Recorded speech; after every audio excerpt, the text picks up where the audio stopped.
wuxuu rasuulku yidhi sallallahu alayhi wasallam ma jiro dembi ilaahay agtii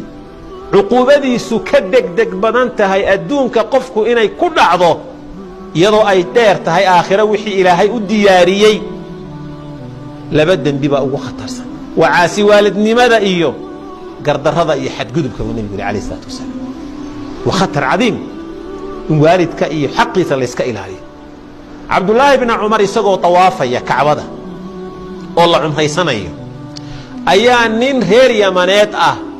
ayaa ka mida dadka tawaafaya kacbada dabeetana hooyadii buu xambaarsan yahay markaasuu geeraarayaa anigu waxaan u ahay hooyaday awr layliya oo tababaran oo laylisan baan u ahay haddii awrtu qaarkood ay didaan hooyaday anigu la didi maayo dhabarkaan ku sidaa waan cumraynayaa saasuu leeyahy dawaafinaya cabdullaahi bni cumar oo isna tawaafaya kacbadii bay isku soo beegmeen ya bna cumar aturaanii jazaytuhaa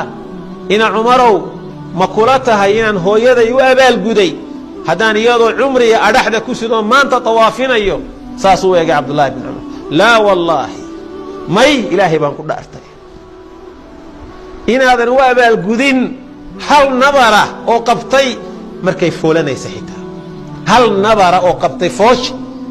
xataa maadan gudin buu yidhi wax kale iska daa